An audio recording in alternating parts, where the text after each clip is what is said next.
మొన్న చూస్తున్నాం కొంతమంది మాటలు.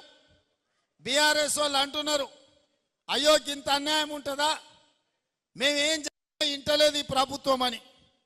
10 ఏళ్ళు మా కార్యకర్తల్ని కొట్టి సంపి కేసులు పెట్టి జైళ్ళలో పెట్టినప్పుడు కేసీఆర్ ఎక్కడ పోయింది రాజనీతి, ఎక్కడ పోయింది ప్రజాస్వామ్యం ఆనాడు?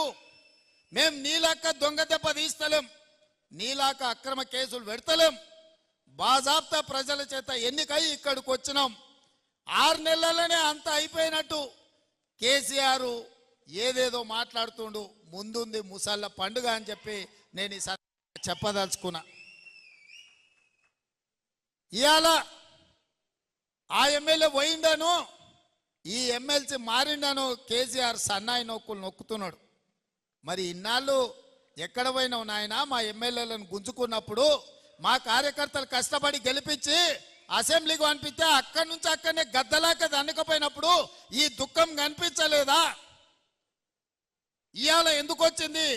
ఎన్నికైనా నెల తిరగక ముందే ఈ ప్రభుత్వాన్ని పడగొడతాం, ఈ ప్రభుత్వం పడిపోద్ది అని చెప్పి బీజేపీ వాళ్ళు బీఆర్ఎస్ వాళ్ళు ఒక్కటై కుమ్ముక్కై మన ప్రభుత్వాన్ని పడగొట్టాలని చూసిరు.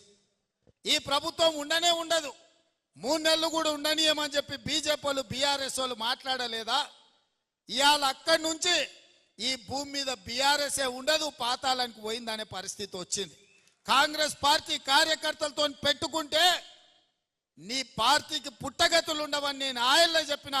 మా కార్యకర్తలు ఉసురు తలిగింది కేసీఆర్ నీకు, వాళ్ళ ఉసురు తలిగి దుమ్ము కొట్టుకపోతావు. నీకింక రాజకీయంగా మనుగడ లేదు. ఇప్పటికైనా నువ్వు అర్థం చేసుకొని ఈ తెలంగాణ రాష్ట్రాన్ని సోనియా గాంధీ గారు ఇచ్చిండ్రు, ఈ తెలంగాణ రాష్ట్రాన్ని అభివృద్ధి పదం వైపు నడిపించాలని మేమందరం కష్టపడుతున్నాం. ఇప్పటికైనా తెలంగాణ సమాజానికి క్షమాపణ చెప్పి అభివృద్ధి కోసం కష్టపడుతున్న కాంగ్రెస్కు అడ్డుపడకుండా చేతనైతే సహకరించు, చేత కాకపోతే ఆ ఫామ్ హౌస్లో పడుకొని ఏడువు తప్ప ఇంకా కాళ్ళ కట్టెబెట్టాలని తండ్రి కొడుకులు మామ అల్లుళ్ళు చూస్తున్నారు. అసలైన తొలి వెలుగు. ఫాలో వాట్సాప్ @తొలి వెలుగు official.